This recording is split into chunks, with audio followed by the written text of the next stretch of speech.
sikit. Dia nak lagi panas lagi ada dah.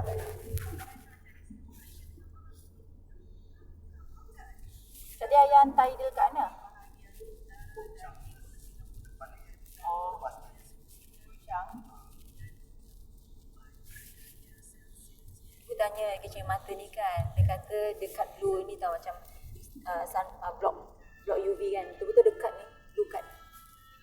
Ni masih tembus. Ni ada warna UV, itu cut macam komputer semua gambar rays, UV rays. Betul-betul cut. 650. Singapore tu saya nak tanya mall kalau sana murah kat Johor. Nanti my degrees dah naik tau. Dulu ni 50 saja. Dah naik 100 dah. Saya pun nak check balik. Ya, kalau ibu buat murah saya pun nak buat apa. Okey lah. Ya kan. Kalau bila dia free lah kan. Bila dia free. Kalau ibu nak baca, kadang orang punya IC tu tak terang lah nak baca, kadang tersalah-salah. Tapi dia apa, dia kalau ada sun baru dia ni ada cut off, dia blue cut. Dia blue cut macam dia stop UV. Jadi tak payah pakai sunglass. Yelah, nanti dia tukar sendiri lah kan. Tukar sendiri. Nanti kalau dah dia takkan tukar colour, maintain sama colour. Cuma UV tu tak masuk. Ada transition juga. Tak, tapi ibu bilang dia, I don't want to change colour. Normal colour. Jadi malam boleh pakai.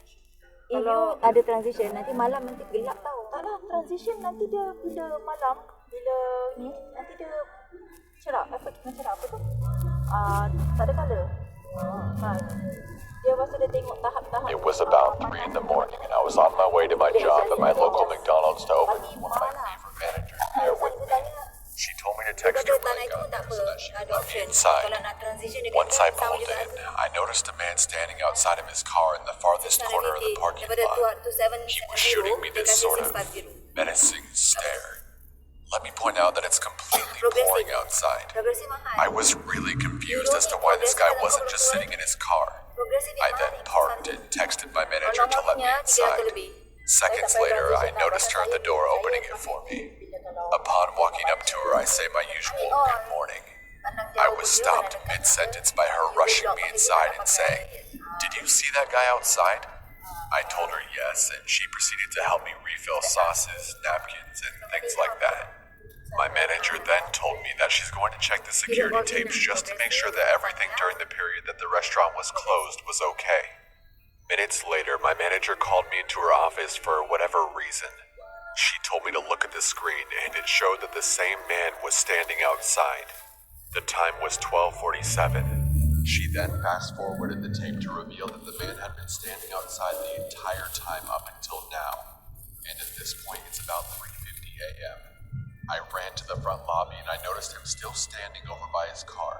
Saya jumpa Green punya kapet dekat Lazada. He was probably just on something, and he was waiting for us to open so that maybe he could get breakfast. I resumed filling sauces again and making sure everything was in working order until I was abruptly interrupted by banging at the front door. I walked over and noticed a figure right outside the front door. It was the man. I yelled that we were closed and that he would have to come back later. That didn't seem to faze him as he continued to bang on the door. I walked away, figuring that he was just being an asshole, when suddenly I heard a loud crash. I ran to the lobby to see the glass door broken and the man beginning to step inside. I yelled for my manager and told her that we needed to leave through the back door. And we did just that. We booked into our cars and both called the cops. They arrived in about 15 minutes and came outside the restaurant with a dirty-looking man in cuffs. They said he was hiding in the back janitor's closet with a large knife in his hand. So that's my story, and also the reason I'm never working early mornings again. Rumah ibu dah nak kapet kan? Tapi warna brownish. To add a bit of backstory, I was an active duty Marine a year prior to this story happening. Granted, we're trained to take lives and deploy to other countries to fight. Sad to say that I never got the opportunity to deploy, but if I wasn't trained as a Marine, I honestly think I wouldn't be here telling this story. Now, on to the story. This story took place last year on a cool summer night here in Arizona. I just got off from work and took a coworker home from a late-night dinner after the shift. I passed by a gas station after I dropped her off. I was working 2 jobs at the time, so it was already late, around 2 a.m. I knew an energy drink would help me wake up tomorrow morning for my next job. So I Kalau was ni slowly jenis pulling gemuk into this macam anak empty gas Adila tu station. yang boleh I noticed no other cars anywhere. tak, bukan gemuk, besar, That's when bidang dia something besar. caught my eye as I was pulling up in front of the Ni entrance. Nissan ni There kecil. was a shadowy figure that suddenly pulled up along one of the walls of the gas station Tapi atuk and ni kept dia sebelah sana creeping besar. along the walls, getting closer as I pulled up. There was Kakak dia some besar, sort of shadowy figure that suddenly pulled up along one of the walls of the gas Adalah station. keturunan dia. It crept along the Macam Akila walls, tu getting kecil. closer as I pulled up and turned off my car. But at the time, I couldn't care Ada less pasal dulu kita because I kasih was susu tak nak tired dia nak and I dia nak figured he sirap was just a sirap. drunk about to ask for change or Bantut. something like that. I saw the outline of his face as he pulled away from the shadows. Dia terbantut pasal dia He kurang susu. opened his mouth to say something, but before he could say anything, I cut him off and said, I'll be right back, sir. He just kind of stood there and stared at me as I walked to the gas station. I Kalau wasn't lelaki even thinking pula about orang him paling because I was tired and just wanted to go home. I swooped up Tapi my antara favorite badan Mul energy dengan drink Izwan, and walked up Izwan to the lagi cashier. apa build sikit lah. I paid Macam for Mul my tadi, drink in a matter dia of a pasal minute dia as the premature. cashier wasn't really in any mood to make any small talk. Dia premature kan. I pushed the entrance door open and I noticed that the man was no longer there. I was looking around for Sampai the si man Asrul as I sanggup mengalah approached untuk my abang car dia. to only see him Apa-apa coming from the supplement dark semua kasih corner. lebih. Kasih dia faham kan. Asrul Something faham. seemed off about him Tak Asrul this tolong time. ajar dia cakap I ar. didn't care to stick around to see what was Sampai off si Mul about sampai him. dah. I went to dia open tak my terima car pun. door. Tengok. Then Makan I tangan heard kiri. rapid footsteps approach from Itulah kita behind cakap me. kalau Asrul tak larang I dia turned around as fast as gunakan tangan possible kiri. to make Dia eye punya contact knowledge with him. tentang sains He tu was bagus. just staring at me less Dia than jadi an arm's medik. reach away. Every option kecil-kecil suddenly antara ran Mul through dengan my Asrul, head, Mul lagi screaming at me to serious. just get in the damn car and slam the Tapi apa dia door. buka-buka semua dia But boleh he was pasang balik already tu tak? too close for me to try Ah, anything pandai without dia. him trying to do something. Dia eksperimen So I plumbing semua wanted to dia. try Dia and berani. create a peaceful conversation Asrul as a tak desperate attempt to adventurous try to macam get Mu. this creep Asrul away lebih from pada me. otak dia. I said, "Oh, Si Mu semua. it's you again. Is there something I can do for you?" His whisper had Sebab a tu dia scratchy top tone to student it dalam as he dalam said, sekolah dia top "Gotta student. be change." I was actually thrilled. I was happy because I could just give this Guru dia creep dah some pilih dia money as a jadi head peaceful prefect dia tak resolution. nak kan? I said, "Sure do. Hold on, I'll dig it out." Ni pun dulu dijadikan By head the prefect. time I Bapak grabbed dia a tak kasi. fistful of change as I leaned into my car, I heard the passenger door behind me open, and So then I dulu felt a monitress, handful of my prefect hair semua. get pulled into my 11 tahun driver's tu jadi seat. monitress. My hair got yanked back really hard as he whispered, Dia tak nak anak dia macam "Fucking dia pasal dia tahu dia tu scream or siapa. Dia tak nak anak dia macam dia. Then I felt a knife slowly glide over my throat. He then whispered, Tapi nak sekolah nak aktifkan apa-apa Amin dia tak kasi semua. Padahal dia dulu aktif He band then semua. replied, Habis Susah kalau jangan "Now macam we're gini going to anak-anak New nanti tak Mexico. campur orang. Don't do Macam mana anything kan? stupid or I'll Dia cover pun your tak nak car's anak dia campur interior orang. with your Takut tahu blood." rahsia dia. At the time, I was thinking, fuck, this can't be fucking real. So I had to think and relax. That's one thing my commanding officer said in the Corps. Nanti tak mula dia kahwin kalau betul lah abang datang. Ini pun sering lucu. Senyum je. Senyum aja dia buat. Senyum je. Okay, how are we doing this? And you're just gonna Nanti give me khabar directions. baik. Baik, Alhamdulillah, terima kasih. Cakap jauh lah khabari. Jelik tak? Smart kid. Ya. I hate Kira when they beg me orang to let kalau them go. kita kalau masih belum move on kan nanti kita hatred tau. Jadi kita tunjukkan His kita dah knife move on. was Tak, still ibu tak ada tak benci pressed cuma up ibu against Yelah, 70% geram lah or so tahu. of my it's not geram tau macam So I ibu told him macam I was slowly going to reach into my glove kesian tengok dia department for my dia tak tahu GPS. nak pilih Then I asked him cara where in New hidup yang Mexico lebih we baik. were going. He laughed and told me to just shut up and drive. Why was he laughing? This guy was a Dia macam complete gitu. psycho. Dia dengan aku. There driving Dulu dengan aku my kak. head for a Masa chance dia to dia open where I suruh would be able masakan to dia fight nasi back. ayam suruh I could tell that his knife was Ajar starting to isteri get dia kan? loose around my neck for Eh, every kau 5 kahwin dia minutes tak or so apa. that I drove. Sampai macam atas The tunuk knife cakap at dengan the dia start kan. of this drive was at Sibuk about boleh 70%, bergurau marah-marah. but now Kan it aku was at cakap dia around bergurau. Aku cakap dia betul ni. Kau cakap aku bergurau. I had to make a right at the intersection. Dia cakap gitu. Dia cakap gitu. I saw this Ford jangan Ranger cakap dia pickup tak truck pernah tunjuk coming down pun the aja. road I was supposed to join on. Tak pernah In my buktikan head, pun. I asked myself, Acah-acah je. want to die, coward. Then, as I saw the Ford Ranger approach at a rapid rate, I pressed all the way down on the gas pedal. Itu yang dia teringat. Then, boom, All I remember from all the commotion is the guy leaning back as I slid my hand under his wrist of the hand that was carrying the knife and pinned it against the steering wheel of my car. Tak apalah. I could hear the Kita dia horn dapat yang terbaik. blaring, attracting more Tak baik nak attention. tusuk tu ringan. He let go of the knife and ran out of the car as the intersection made itself known to me again as my surroundings were no longer blurry. I wanted to run after him, but the driver of the Ford Ranger grabbed me and said, "Hey, what the hell happened? Do you have insurance?" I was trying to push through the guy to catch that fucking coward, but the only words that escaped my mouth were, "Don't let him get away." That's all I was yelling as I saw the dark silhouette of the man disappearing into the darkness. I told the police everything when they arrived. I did everything you're supposed to, but nothing really ever came of it. And they didn't see anyone matching my description of the man.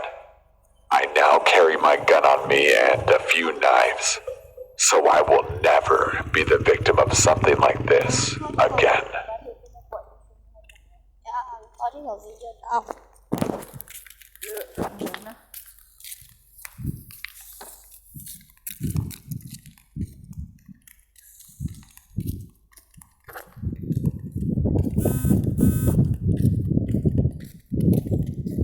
This happened about 5 years ago when I was 21. Me and my friend Seth got into this app. Ghosts. We'd go out ghost hunting, but nothing much would happen.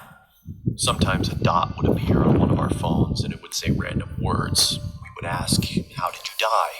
Stuff like that. And sometimes the answers lined up, but it was mostly random. One night, around 2 a.m., Seth suggested going to the cemetery to see if the app picked anything up. I was hesitant, but I nervously agreed. We started making our way through the neighborhood towards the cemetery. It was weird as the streets are normally lined with cars, but they were empty on this night. We walked down the middle of the road with the app running, but it wasn't picking anything up. We finally made it to the cemetery, which was a small, family-owned one where they only buried their own. Seth went up to the gate and started shouting, hoping to get a response on the app, but nothing happened. I was standing in the road, feeling unsettled, when Seth starts yelling, "Is that all you've got?" I told him to stop disrespecting the dead and we should leave. He tried being funny, saying, "Oh, I'll make him show up." He jumped the gate and started stomping on the graves while screaming, "Come on, show us something." All of a sudden, our phone said something at the same time. I looked down at my phone and it was there. We both just stood there, looking at each other when 10 or so red dots appeared on the radar, and it said it again. When I looked back up from my phone, Seth was next to me. I said, "We have got to go." As soon as I said that, we could hear the street lights turning off one by one from the top of the street, getting closer to us. We took off running as fast as we could. We got about halfway into the neighborhood before running out of breath and having to stop. I felt like I was going to throw up from being scared and winded. Then I heard my phone say something. It was muffled, but I knew what it said. Being too scared to look at my phone, I looked at Seth, who looked terrified. He nodded at me to get my phone out, so I slowly pulled it out, and it said my name across the top. I turned my phone off and said, "Screw this, I'm done." We made our way back to my house and had a cigarette to calm down. We were talking about what just happened, almost not believing it, when I heard my phone again. This time, it was my sister's name. Uncle Zafar tak ada. I just stood there, frozen, not saying a word, when it went off again and said my brother's name. I took my phone out, turned it on, and deleted the app. I asked Seth to stay that night, but he refused. I can't blame him. When I finally got to sleep that night, I dreamt a muffled voice repeating a word over and over. I started to wake up and the words became clearer. My phone was off, with the battery out. But when I turned it over, it was lit up with the app running. It had a red dot about 6 feet from me, still repeating.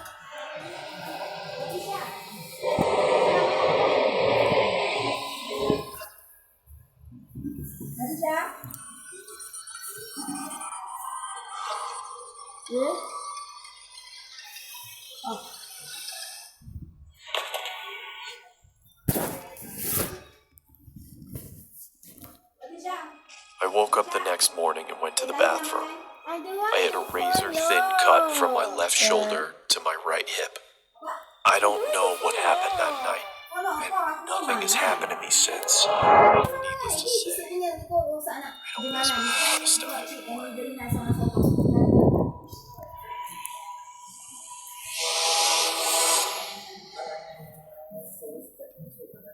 Thank you.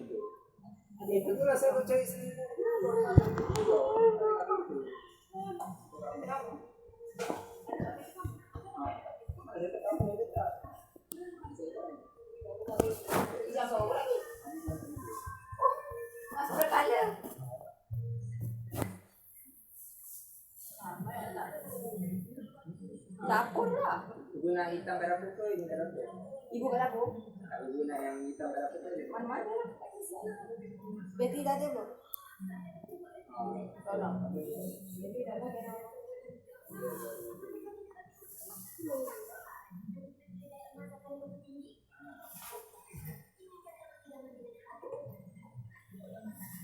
Panas ni.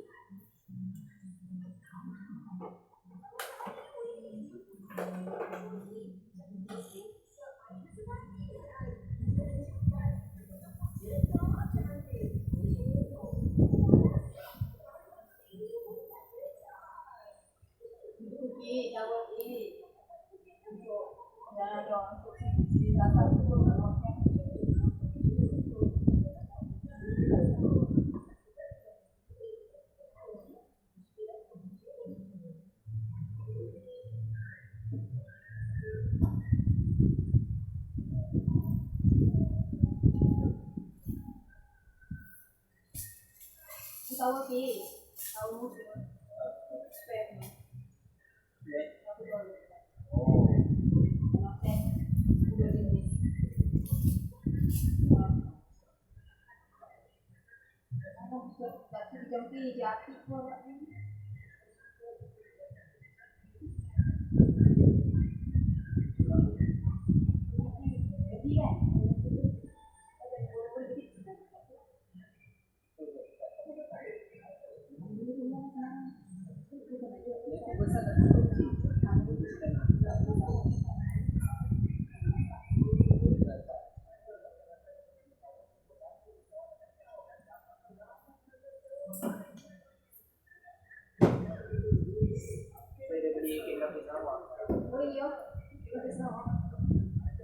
Kek semakcik kaya pun ni dia yang sebab orang makan. Kek